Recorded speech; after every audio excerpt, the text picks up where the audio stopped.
Amigos e amigas, canal do Xavier, eu sou o Xavier. Gente, por favor, deem um like, compartilhem esse vídeo, se inscrevam no canal, façam comentários e acionem o sininho para receber todas as notificações.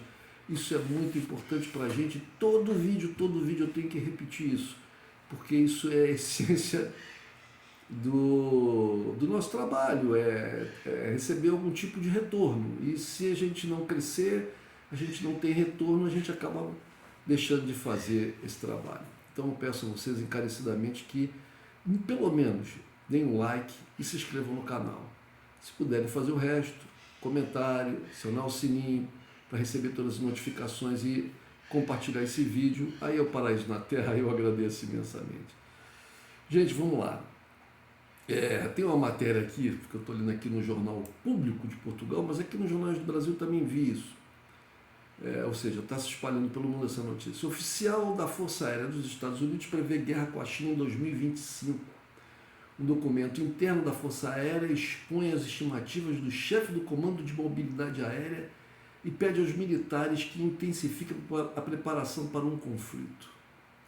Bom, gente, quem lê um pouco os textos, quem já leu os textos dos think tanks americanos, think tanks envolvidos com as questões militares e geoestratégicas norte-americanas e de domínio americano no mundo, na economia, na tecnologia e na área militar, sabe que ele já vem afirmando isso há muito tempo, que eles vão fazer guerra, eles não vão entregar, não vão passar o bastão do seu poder hegemônico no mundo que tá desaparecendo. Vocês vejam essa questão da guerra na Ucrânia.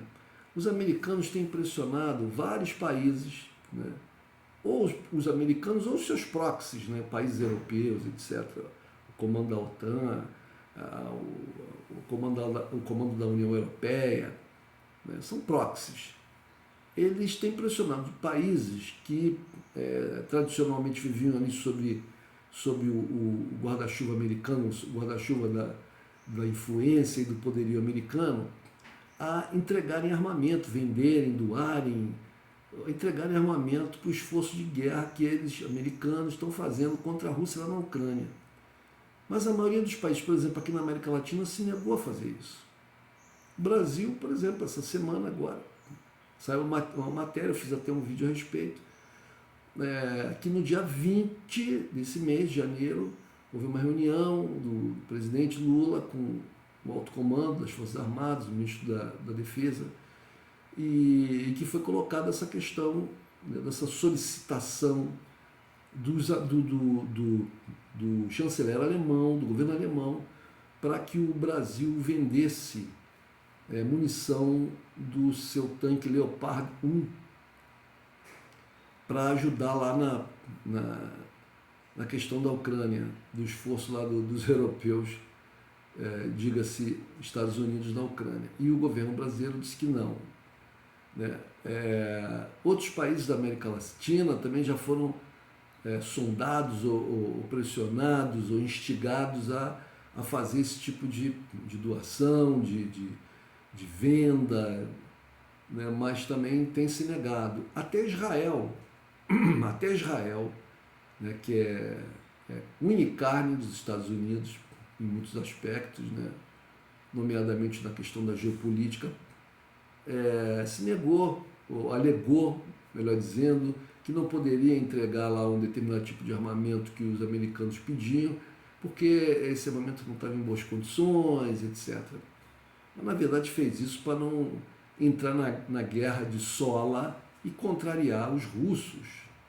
E contrariar os russos ali na área mais próxima de Israel, onde ele vive ali em entreveiro ali com o Irã, com a Síria, né, com os palestinos, etc. Então, o poder americano ele vem decaindo.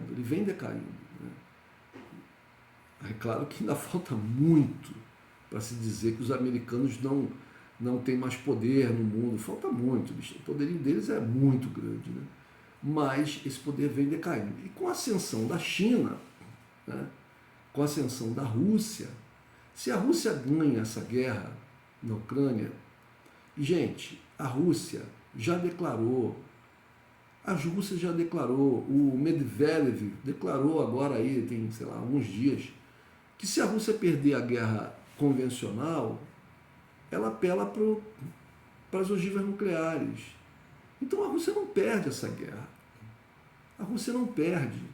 E os americanos vão ficar ali tentando fustigar a Rússia, né? Tentando fazer com que a Rússia se desgaste o máximo possível. E para isso utiliza o povo e a nação ucraniana. Porque os americanos sabem que não podem ganhar essa guerra. Sabem que a Rússia não pode perder essa guerra. Então, o que vão fazer? Vão ficar ali. Os ucranianos pedem 300 blindados, eles entregam 30. O que isso faz? Faz apenas a guerra se prolongar um pouco mais, faz mais gente morrer, faz a Ucrânia como um todo se afundar mais ainda. E como disse o Putin lá atrás, a Ucrânia corre o risco de sumir do mapa. Mesmo que a Rússia não tome a Ucrânia toda e não incorpore toda a Ucrânia no seu território, mesmo que isso não aconteça, né, a Ucrânia que sairá dessa guerra estará tão devastada, tão empobrecida, tão endividada, e o interesse, toda essa conversa que eles dizem que vão investir na Ucrânia, que assim que a guerra parar, vai vir uma torrente de investimentos para a Ucrânia, isso tudo é conversa fiada, gente. Tudo conversa fiada. Porque se uma vez que a guerra pare e termine, que não haja mais interesse em manter a guerra, por que os americanos vão botar dinheiro ali? Por que eles vão botar? A não ser que eles queiram criar uma espécie de um tampão ali de contenção de uma Rússia futura, mas isso tudo sabe, de qualquer maneira vai ser uma Ucrânia subordinada, uma Ucrânia que vai ser uma testa de ferro dos interesses americanos. É isso, um Estado testa de ferro, é isso. Né? Então, voltando, os americanos eles têm perdido o seu poder relativo no mundo, têm perdido o seu poder, cada vez em maior velocidade, E, como já está descrito aí nos textos que analisam essas questões dos grandes impérios, né, dos países hegemônicos, nenhum deles entrega o seu lugar no pódio, lá no primeiro lugar no pódio, gratuitamente. Então, vão fazer guerra agora. Só que uma guerra contra a China, né, e contra a Rússia de um lado e contra a China do outro, pode redundar em quê? Em guerra nuclear, gente, em guerra nuclear. Eles estão ali fustigando. É isso que eles querem, chegar a esse ponto. Né? Nós, seres humanos, que escapamos de uma guerra nuclear lá no século XX, né? Quando havia lá um contexto de embate lá entre os Estados Unidos e a União Soviética, agora, aquele perigo iminente de uma guerra nuclear, ele desapareceu, pelo menos momentaneamente, pelo menos assim que houve a dissolução da União Soviética, né? Quando a Rússia, mesmo lá com Boris Yeltsin, mesmo depois com Putin, quando houve uma aproximação da Rússia do Ocidente, a Rússia estava muito enfraquecida e tal. O que os americanos podiam fazer? Podiam tentar acolher a Rússia? Não. Começaram a tentar detonar a Rússia, aproveitar que ela estava enfraquecida para detoná-la. Só que a Rússia se levantou de novo. A Rússia se levantou. Então, está tudo escrito lá. Tudo escrito nos textos desses think tanks, nomeadamente do Hands Corporation. Pode ir lá ver. Qual é o interesse deles? Enfraquecer a Europa, enfraquecer a Alemanha. Enfraquecer a Alemanha para que a Alemanha não se aproxime da Rússia, porque eles temiam, os americanos, uma aproximação, um acordo, né, uma associação da tecnologia alemã, né, da indústria alemã, com a tecnologia militar russa. Eles temiam muito isso e conseguiram com esse governo do Olaf Scholz, esse governo dos verdes.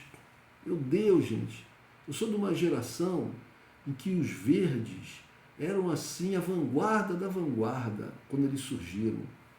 Na Alemanha, né, Partido Verde, quando surge, era uma coisa assim, sabe, a vanguarda da vanguarda.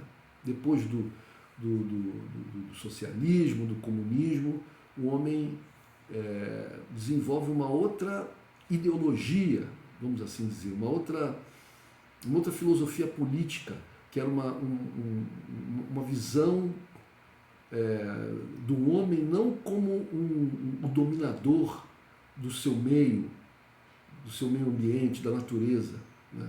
Mas como um ser integrado a ela. E passadas décadas, os verdes lá na Alemanha chegam ao poder e fazem o quê? Se tornam proxies dos interesses norte-americanos.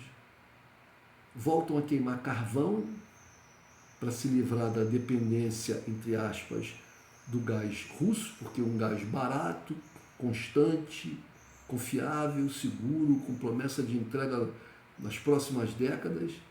Eles suspenderam isso para comprar gás mais caro norte-americano, e como não é suficiente, porque tem toda uma logística ali que não havia, complicada para trazer esse gás em navios e tal, e como eles paralisaram a sua indústria nuclear, por pressão dos verdes lá atrás também, né, e até hoje, tiveram que voltar a queimar carvão, a coisa mais poluente que existe. Os verdes no governo da Alemanha, voltaram a queimar carvão. Então, é isso. Guerra, guerra, guerra, guerra. Eu me lembro que há 20 anos atrás, eu estava fazendo um curso específico numa escola estadual aqui no Rio de Janeiro, no Instituto de Educação aqui no Rio de Janeiro. E quando uma moça colega minha me veio com um livro que ela estava lendo, um livro em inglês que ela estava lendo, e que falava da China como o perigo do mundo, como a China traria a guerra para o mundo. Eu me lembro como se fosse hoje, tem 20 anos isso, ou um pouco mais até. Ela sentou do meu lado, veio me mostrar o livro, o que eu achava e tal. Aí eu dei uma folheada e vi assim, olha, quem escreveu esse livro, eu não lembro mais, infelizmente eu não lembro, é um norte-americano, estava ali na descrição do autor, etc. É um norte-americano. Ele está dizendo que a China vai fazer uma guerra no mundo. Mas quem faz guerra no mundo, historicamente, pelo menos no século XX todo, foram os americanos, não a China. Não a China. Então isso aqui é uma propaganda para colocar a culpa em alguém. Naquela época, 20 anos atrás, a China não era nem a China de hoje. Alguém que nem sequer sai das suas fronteiras. A China ainda estava bem iniciante na sua transformação de grande potência econômica mundial. Quem faz guerra no mundo inteiro, quem tem bases militares espalhadas pelo mundo inteiro, quem tem esquadras com porta-aviões imensos espalhados pelo mundo inteiro, são os americanos, não são os chineses. Aí ela ficou me olhando assim, a propaganda norte-americana é fortíssima, né? Mas é isso, é guerra.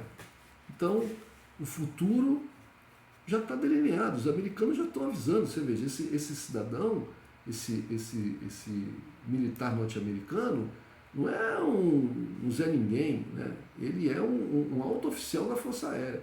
Eu vou ler um pouquinho mais da notícia aqui. Esse documento interno da Força Aérea, que prevê uma guerra daqui a 2 anos, ele foi citado pelo Washington Post. E esse documento é assinado pelo general Michael Minihan, chefe do Comando de Mobilidade Aérea da Força Aérea Norte-Americana. Né? É um comunicado interno.